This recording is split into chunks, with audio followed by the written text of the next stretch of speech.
중국 자존심 1. 진시 황제 1. 얼마 전까지만 해도 중국인은 진시 황제를 로마의 네로 황제와 마찬가지로 폭군 중 폭군으로 인식했다. 특히 분석행위는 진시 황제의 잔혹함을 상징하는 것으로 남았고 20세기 최대의 고고학 발굴로 꼽히는 진시 왕릉과 우주에서도 보인다는 만리장성은 진시 황제가 폭군임을 증명하는 가장 중요한 증거로 거론되었다. 그런데 진시 황제는 사망 이후 2200여 년간 폭군이라는 이름으로 불렸으나 마오쩌둥의 문화혁명 때부터 본격적으로 재평가가 이뤄지기 시작했다. 무엇보다 그가 중국을 통일해 중국인을 단합시키는 계기를 마련했다는 점이 크게 부각된 것이다. 하나의 중국을 표방하며 통일 중국을 지향하는 현재의 중화인민공화국에서 제일 먼저 내세울 사람이 필요한데 그 덕목에 가장 적합한 사람이 바로 진시 황제라는 뜻이다. 이런 중국의 변화는 무엇보다 그가 중국을 통일해 중국인을 단합시키는 계기를 마련했기 때문이다.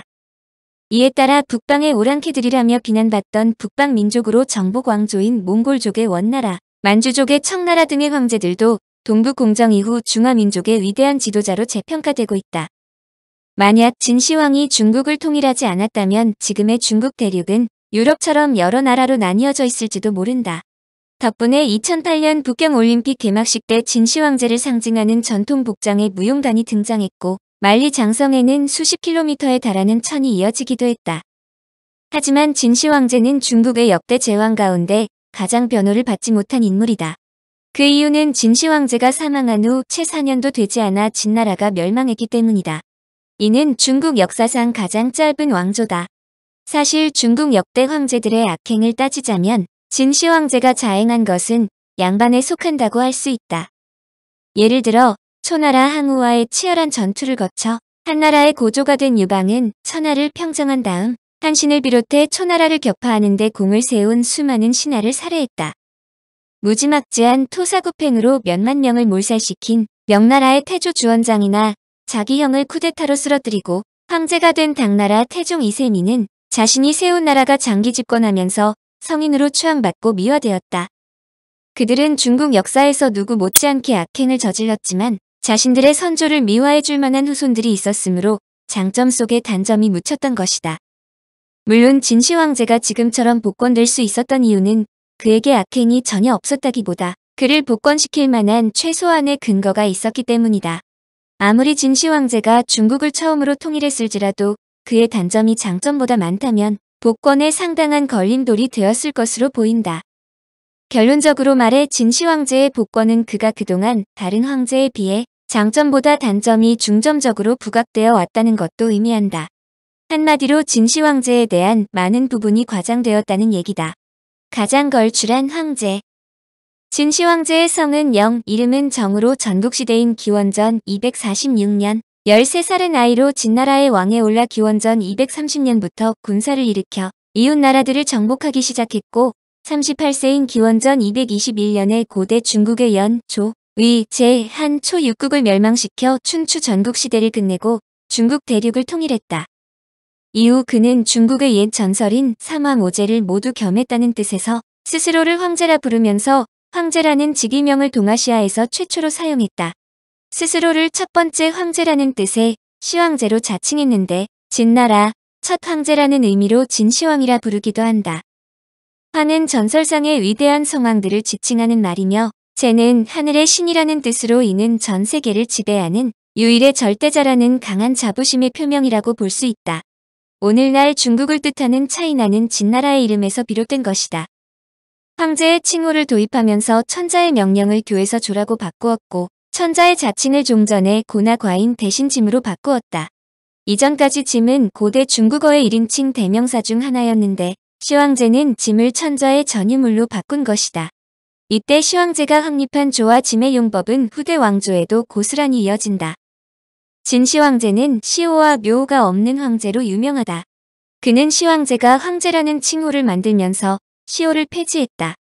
사망한 황제에게 시호를 올리는 건 그 다음 군주가 된 아들이 아버지에 대해 논하고 신하가 군주에 대해 논하여 적당한 글자를 정하는 것이기 때문에 시황제의 눈에는 매우 건방진 관행으로 보였다고 볼 수 있다. 그래서 아예 시호를 없애버리고 황제의 대수만 표기하게 했다. 시황제는 말 그대로 첫 번째 황제라는 뜻이며 호해를 2세 황제라고 부르는 이유다. 전설에 따르면 진시황제의 시조는 여수로 그는 새알을 먹고 아들 대업을 낳았으며 대업은 여화를 아내로 맞이해 대비를 낳았다고 한다. 그리고 일찍이 대우를 도와 치수에 성공한 대비는 순 임금의 신임을 얻은 것으로 전해진다. 이것은 어디까지나 호랑이 담배 피던 시절의 전설이므로 진나라의 족보가 상고시대까지 거슬러 올라가는 뼈대 있는 집안이라고 이해하면 된다. 이것이 역사시대로 들어가면 진나라의 역사는 보다 구체적으로 드러난다. 은상 나라를 멸망시키고 들어선 주나라는 70여 개의 제후국을 세웠는데 그 중에서도 진나라는 가장 늦게 나라를 세웠다. 동주의 평왕은 일정한 거처 없이 초원에서 살고 있던 오랑캐 민족 융족과 적족이 계속 침공하자 도읍을 나급, 지금의 하남성 낙양 부근으로 옮겼다. 이때 진나라의 양공이 융족의 침략을 잘 막아내자 평왕은 그를 제후로 봉하고 기산 서쪽의 땅을 내준 후 다른 제후들과 빙양의 예를 행할 수 있도록 허락했다. 빙양의 예란 다른 제후들과 서로 통혼할 수 있고 제후들의 동맹에 참석할 수 있는 자격을 의미한다. 그런데 진의 양공이 하사받은 기산 서쪽의 땅은 본래 융족과 적족이 살고 있던 위험지역이었다. 이는 주나라의 평왕이 진의 양공에게 융과 적을 쫓아내고 그곳을 근거지로 삼으라고 명령한 것이나 다름없었다. 역으로 말하면 진나라는 오랑캐를 쫓아내야만 생존할 수 있는 상황이었다. 어쨌든 진나라는 그 위기 상황을 슬기롭게 헤쳐나가면서 기산에서 옹주, 즉 현재의 섬서성 일대에 이르는 광활한 땅을 장악했다. 이후 계속해서 힘을 기른 진나라는 서쪽으로는 현 감숙성 중부지역, 동쪽으로는 화산 일대까지 모든 관중지역을 다스렸다. 감숙성 지방의 서쪽에는 도낭으로 들어가는 길목이나 서주랑이 있었는데 이들 지역은 지금도 인간이 살기 힘든 사막지역으로 당대의 기마민족의 근거지였다. 영토가 늘어나긴 했지만 기마민족인 융과 적이 그들을 둘러싸고 있었던 탓에 진나라 역시 말 타는 것을 기본으로 삼았다. 이것이 진나라가 각 제후국으로부터 야만족이나 다름없는 비중국인 나라로 취급받은 이유이다. 기원전 266년에 위나라가 진나라를 평가한 보고서에는 그런 내용이 잘 나타나 있다. 진나라는 융족, 적족과 동일한 관습을 갖고 있다. 그들은 전통적인 행동 양식이나 올바른 관계 맺음, 유덕한 행동에 대해 아무것도 알지 못한다. 특히 전국시대의 각 제후국은 진나라에서 당대의 문명사회임을 보여주는 음악을 연주하지 않아 진나라를 상종하기 어려운 나라로 지목했다. 하지만 진나라는 동쪽의 제후국들이 뭐라고 떠들어대든 전혀 개의치 않았다. 모래 폭풍이 몰아치는 열악한 지역에서 유목생활을 근간으로 했던 진나라는 음악 대신 칼을 들었고 그것은 결국 중국을 통일하는 원동력이 되었다. 진시황제 일생. 진시황제의 출생에 대해서는 이론이 많은 것으로 유명하다. 공식적으로는 기원전 259년 음력 1월 조나라 수도한단에서 영의인 즉 장양왕과 왕비 조이 사이에서 태어났다. 사마천은 사기 진시황본기에 다음과 같이 기록했다. 진시황제는 진나라 장양왕의 아들이다. 장양왕은 진을 위해 자식을 조나라의 인질로 보냈는데 여부위의 여자를 보고 기뻐하며 취하여 시황제를 낳았다. 진나라 소왕 48년 정월 한 달에서 태어났는데 이름을 정이라 했고 성은 조씨였다. 여기에서는 이상한 점을 발견하기 어렵다. 그러나 사기 여부리전에 보면 진시황의 출생에 대한 비밀이 적혀 있다. 여부리는 한단 시내에 많은 첩을 두고 있었다. 그중 절세미인이며 춤을 잘 추는 여자와 살고 있었는데 임신한 것을 알게 되었다. 한편 자초는 여부리 집에서 술을 마시다가 그녀를 보고 마음에 들어 여부리에게 그녀를 달라고 하였다. 여부리는 화가 났으나 이미 자초를 위해 가산을 탕진하면서 큰 재화를 얻으려는 계략을 상기하며 그 첩을 바쳤다. 그녀는 임신한 몸을 숨기고 자초와 살며 만삭이 되어 아들 정을 낳았다. 자초는 마침내 그녀를 아내로 맞이했다.